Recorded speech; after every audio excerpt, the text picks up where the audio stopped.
again, good to be back here, and thank you very much for your support.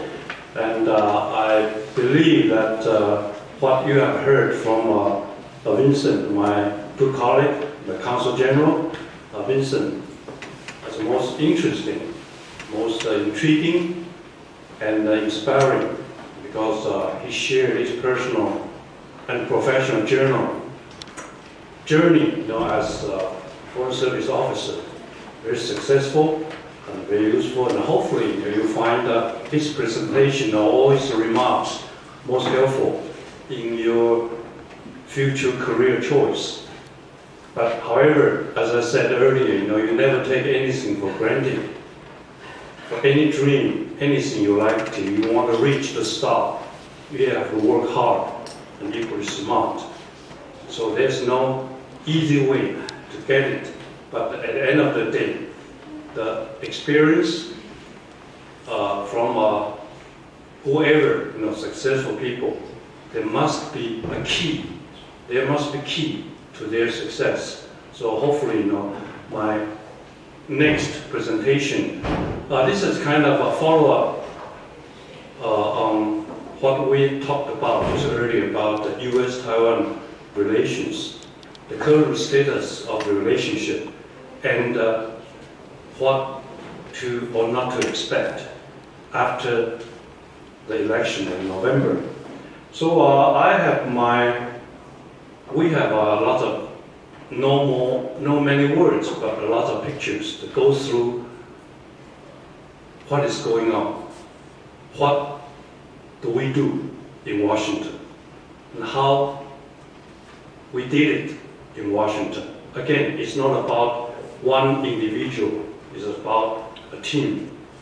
It's about a support from people like you back home in Taiwan, the government, the community, all the men and women hardworking, your brothers, sisters, your parents, whoever is involved to make this U.S.-Taiwan relations the most important, because it's having so much to do with Taiwan's security, with Taiwan's prosperity, and the future of Taiwan. So we talked about Twin Oaks, 双橡园. And this has been the official residence of all Taiwan ambassadors and the representatives to the nation's capital. So let's go back quickly, the history of this 19-acre property. A very rich, important history. And what this property means to the U.S. Republic of China-Taiwan relationship. And then some of the names, some of the people who are decision makers, who are movers and shakers of this U.S. foreign policy, the U.S.-Taiwan and China, for that matter, the relationship. So this is where I used to work but not live. Remember, Twin Oaks has been our property since 1936. But after the breakup of relations in 1979, we were politely asked not to live here, but we can use the place for entertainment, for parties, for cultural events, for a fashion show, for concert. But me, my wife, all my predecessors, and all the ladies, they are all not living here. And that's some of the things, unfortunately, the reality you have to wake up to and you have to swallow. So this is the entrance. This is the old style and the gate. And this is the driveway. It's a 19-acre property with 26 rooms in this building. And the property is sitting next to the National Cathedral. So this is Washington's biggest cathedral And every now and then you see some wild animals, strolling in Twin Oaks, and this is winter time. So this was a weekend home of the founder of National Geographic Society. And as you know, many of you may be subscriber readers of the National Geographic. So it's been publishing for over 1 century. And the owner of this National Geographic, Mr. Hubbard, owned this house as a weekend and summer home. And he, of course, has a very famous son-in-law, the telephone inventor, Alexander Graham Bell. So he's the second son-in-law. So this is Mr. Hubbard, and they have a family get-together, and Alexander Bell and mother-in-law and his dear wife. So 19 acres as we speak. I'm not sure this is the biggest private home in Washington, D.C. It seems to me that just a couple of years ago, somebody by the name of Jeff Bezos, Amazon, the owner, he bought the entire block and made it into one home. So that could be bigger than the Twin Oaks. But give you the idea what the 19 acres is about. It's even bigger than the entire White House compound, where Mr. Biden lives, where Mr. Biden works, and about 300 people working at the White House. And the whole area is not as big as the Twin Oaks. Of course, the house itself the building itself is okay, but we're talking about almost the rest of the property is forest. It's a huge, big woods, area of woods. And this is one of the prototypes of Mr. Bell's telephone when he invented the facility in late 19th century. And he would visit the place and did some of his experiment telephone making from Twin Oaks. And this is one of the old telephones. In 1937, the ambassador of Republic of China at that time, during the Nanjing era, moved into this place, to rent this place as the residence. 1947, the government bought it $450,000 US at the time for 19 acres. And today, if you go to Washington, D.C. for $450,000 US, the best you can get is the one-bedroom apartment down the street from the Twin Oaks. So that's a good investment. And 1978, in December, I was still in graduate school, Zhengda, and already passed the Foreign Service examination. President Carter announced the termination of official relations between the two sides. So we were asked to leave the embassy, to empty the Twin Oaks in January 1979. And that was a very tough time. However, in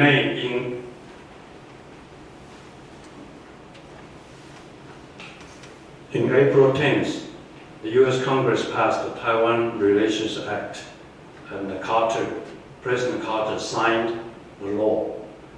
With this Taiwan Relations Act as a legal framework to regulate this unofficial relationship between the United States and the country they don't diplomatically recognize.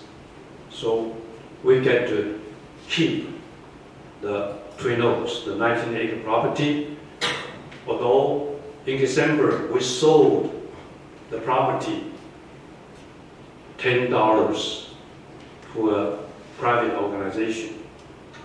So they will be able to keep the title and keep the place in case Beijing going to claim the property because of the switch of diplomatic relations. So we sold the property for $10 and another $10 for our embassy.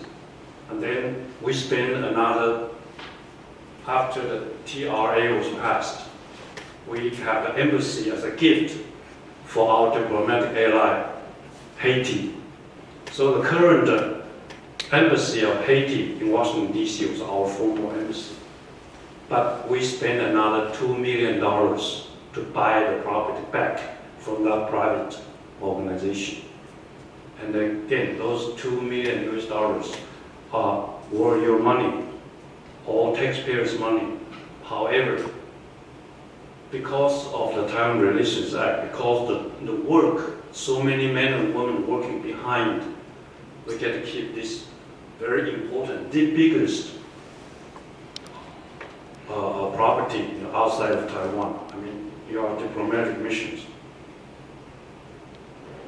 So this is the first ambassador who moved into the property in 1937, and Hu Shi, during the Second World War, was ambassador to Washington. So they have the staff members at their wedding ceremony in Twin Oaks. And this is some of the furniture. And it's not confirmed, but they believe this piece of ebony is a very beautiful, elegant furniture used to belong to Empress Dowager 慈禧太后的后宫的沙发. And this is one of the paintings commissioned by Empress Dowager, a birthday gift to her son, Guangxu Huangdi. And this is the authentic, original painting, now part of the collection at the Twin Oaks. So, $2 million bought it back. At that time, it was the Dr. Frederick Chen. Fred Chen was at that time our ambassador to Washington, D.C. Then we try to make the property, more entertaining, more enchanting, become very much a landmark in Washington, D.C. So everybody knows the place. Everybody wants to come to Twin Oaks to be our guest, to enjoy not just the best Chinese cuisine, but Mongolian barbecue, ice cold Taiwan beer, and the bazang, 叉米粉, 挂包, 当然还有珍珠奶茶. So we are talking about Taiwan Relations Act. Because of this law, we were able to keep this historical, beautiful, very important property. So here, once again, let's do some exercise, another quiz. I understand you guys answered all my trivial questions earlier, very knowledgeable. Now, I try to get some more for you guys. But this time, not as easy. But once again, it's important. You need to know the background. When I told you that this has been for 80 years, now almost 90 years, this is the residence of Republic of China, Taiwan's ambassador's residence. So please, who was the last ambassador before 1979 who lived in this property? Who was the last ambassador? Come on. I would say that, give you a hint, by the name of Shen, but not Shen Lixun, not my predecessor. So who was the ambassador 1978? Unfortunately, he was serving from 1972 to 1978, and what he had to wait is to see the termination of relationship. That's really sad. Yes? The last ambassador of our country in the United States is Jian Hongshen. Yes, Mr. Okay. Jian Hongshen. Nice Google work. Okay. Thanks for your praise. That's Jimmy Shen, Shen Jianhong. Okay, we have this one. And then coming to the harder part. So after 79, the pass of the Taiwan Relations Act, our guy sent to Washington, D.C. is no longer called an ambassador, just like myself. We were simply addressed as representative. So since 1979 until now, Yu Dalei, I'm the number 13th. Xiaobei Kim, number 14th. The current one, number 15th. So who was the first representative to Washington, D.C.? Somebody else could Google, because he's already out of the competition. So who was the first? Give you a hint. His last name having to do with 4 seasons. 春夏秋冬其中一个字。夏公权大使。好，夏公权。So he was our first during that very difficult time. He has to be posted as the first representative with no diplomatic recognition, no diplomatic status, no diplomatic immunity, no diplomatic privilege. But he had to be there to be our first representative. Now, the last question. Among 15 representatives to Washington, D.C. since 1979, this year marks the 45th anniversary of TRA. So it means U.S. and Taiwan enjoy no diplomatic relations for the last 45 years. So, which representative serving in Washington, D.C. the longest? The longest. There are 15 of them. And no.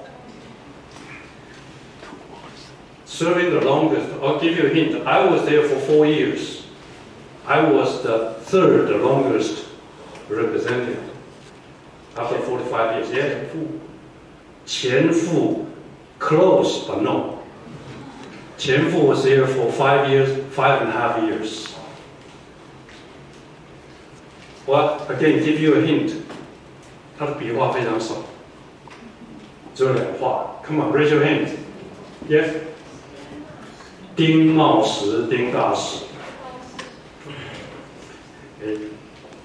Very good. So, give you an idea, way back when, for 45 years, we have go through all these tough challenges, but somehow we get many things done. And this is where we use the Twin Oaks to do all the activities. And this is some of the key persons, I say. During those years, some movers and shakers who play different roles one way or another to forge, to foster, to improve this relationship. This is when Mr. CCK was the defense minister. And look at this lady. Is a publisher of the Washington Post. And 1 month, see, this is September 1986, 1 month after she visited Qian Fu, she came to Taipei. And for that, during that particular trip, Mr. CCK, Jiang Jingguo at that time, the president, told her that very soon we are going to lift the martial law. So, Catherine Grant, the publisher of Washington Post, was the first in the world to know that the martial law in Taiwan would be lifted, personally announced by Mr. CCK. And then, of course, you recognize this lady. Well, she looks young and innocent, of course, at the time, 2001. And she visited Twin Oaks. That's the first transition of power from KMT to DPP. And she made her first visit to Twin Oaks, that particular trip. And this is, of course, late President Lee Teng-hui. He has done so many things, made so much contribution to Taiwan. but he wanted to visit Washington, D.C., but never successful. If you remember, he made his visit to his alma mater, Cornell University, but not Washington, D.C. Only after he retired, he was able to visit the Twin Oaks. At that time, Mr. Li Dawei was the representative, and I was the deputy representative. So, my wife and I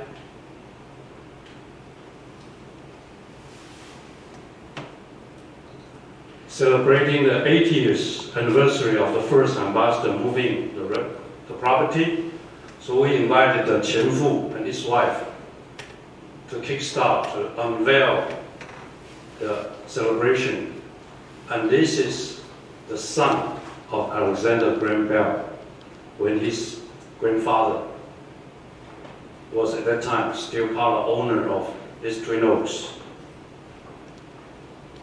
And this year marks the 45th anniversary, but 5 years ago, we were there to open the celebration at the Twin Oaks.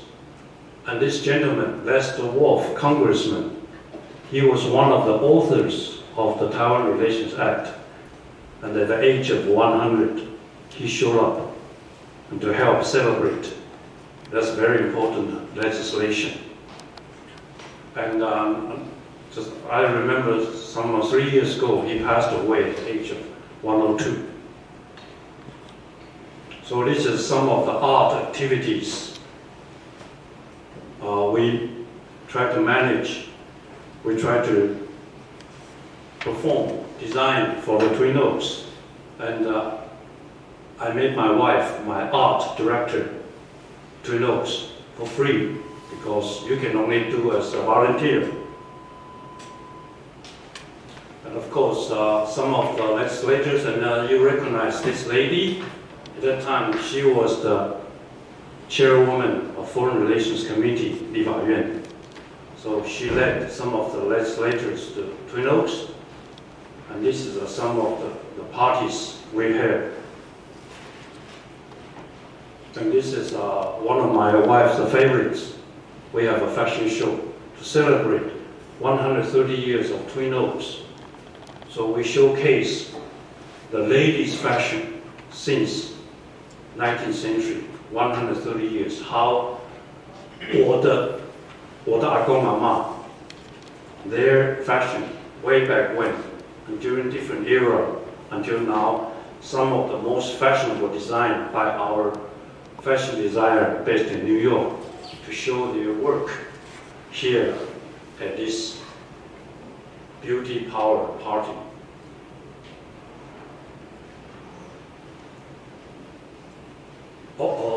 This is my 1986, when I first arrived in Washington, D.C. as a Center Misu, exactly China, 1986, and 30 years later, 2016, I went back to Twin Oaks as the master, as the host of Twin Oaks. So 30 years time, and you see how Taiwan has come along.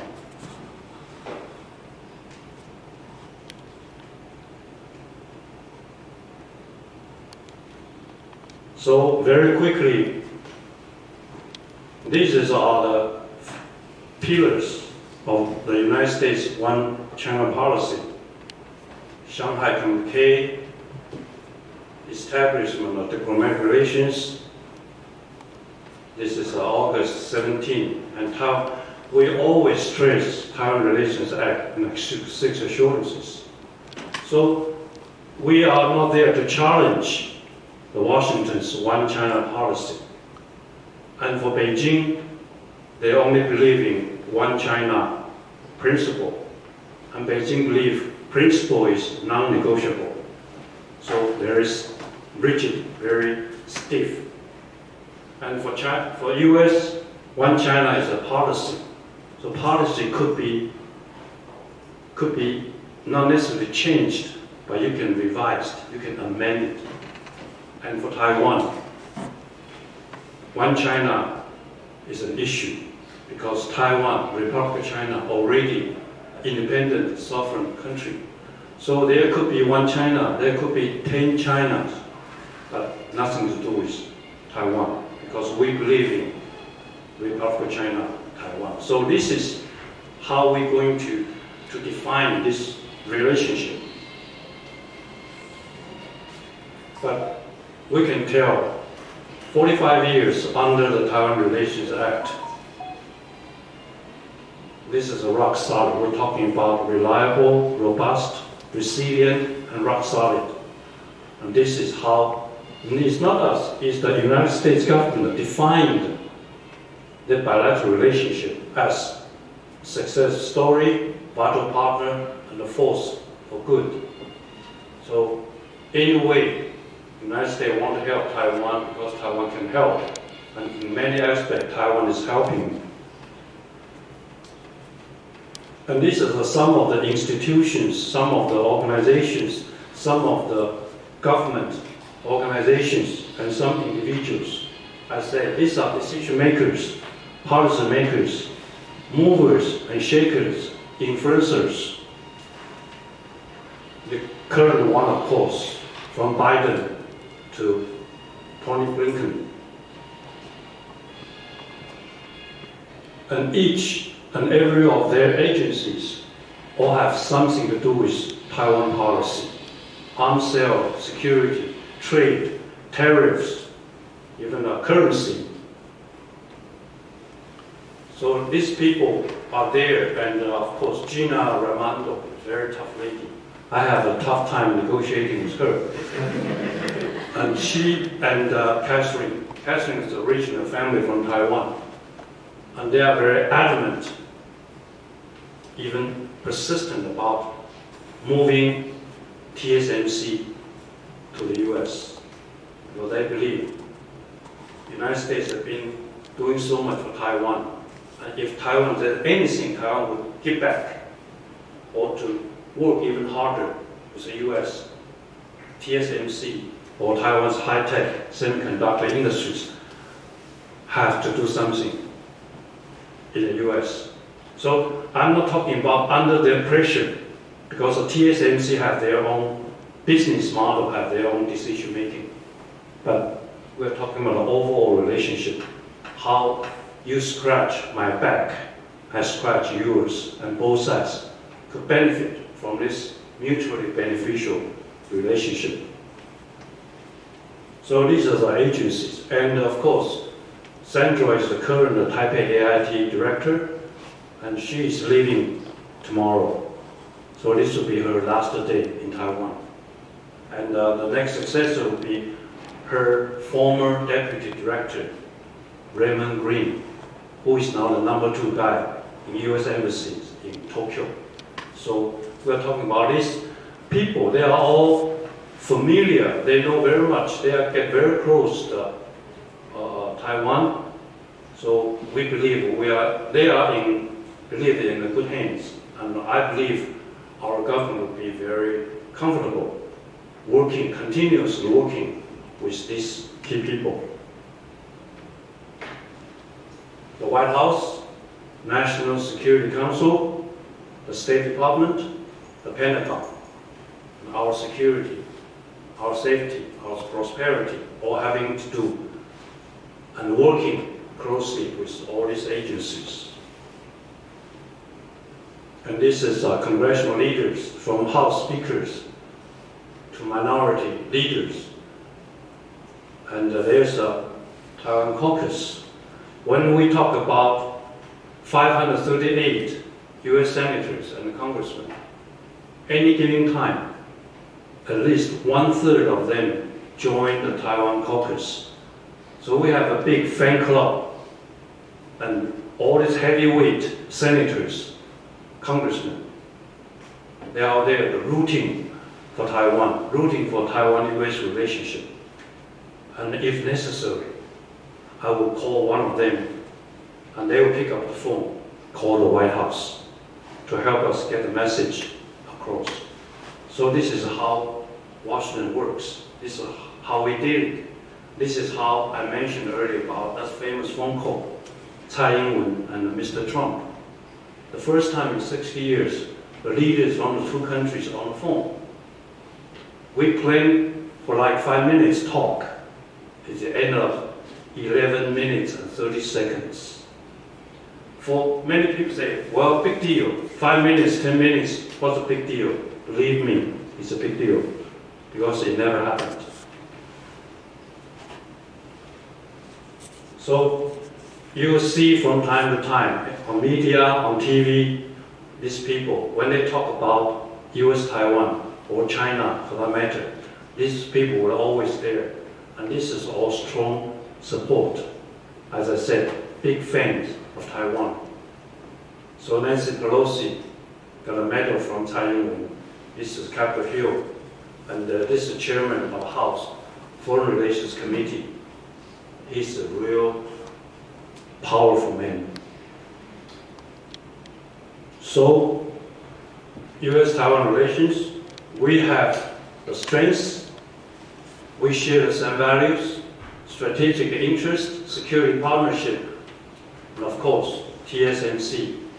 But we have weakness, as I said. We want to see a more normalization of relations, but far from formalization. When you don't have diplomatic relations, there are certain constraints. There's something you simply cannot do. Clarity, ambiguity, substance, or symbolism. So these are all the choices we have to make. But plenty of opportunities because we were one of the key roles in the free and open Indo-Pacific framework. And we are pushing forward very important trade deal. And there's this strategic alliance. Taiwan may not be a treaty ally of the United States, but Taiwan, giving our position the first island chain, and the United States dealing with all those partners. Taiwan is not there, but Taiwan is everywhere. Our challenge is not threat. Of course, Beijing's continuous aggressive behavior. So day in, day out, this regular military intimidation, economic coercion. And we see some of these upheavals.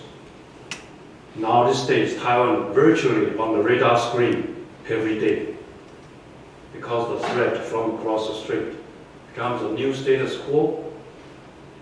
And Washington, D.C. have their own headache. They're going to have a very, as I said, bizarre elections. Going to have a lot of impact on Taiwan. And the U.S.-China relationship, more than love-hate, is so much unpredictable, so much uncertain, but we have to be prepared for that. So, to follow up what Vincent you already said about to become a professional diplomat, you have to go through a lot learning process. But I believe knowledge is power. Common sense is the strength. Vision is a must. Ambition is the key.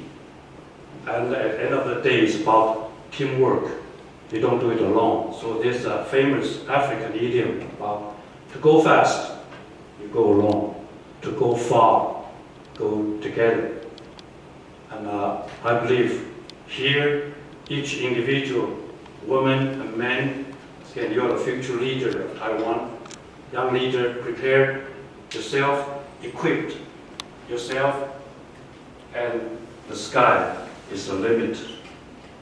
So just like Taiwan as a country and any individual, if you don't stand for something, you're far from anything. 如果你没有一个中心价值，你恐怕就一无是处。So for that, I'd like to conclude my remarks and wish you all very well. And hopefully, once again, I'd like to thank the Institute for giving me this opportunity to work with you, to share with you. And once again, hope you find these remarks useful. And helpful. 谢谢。谢谢。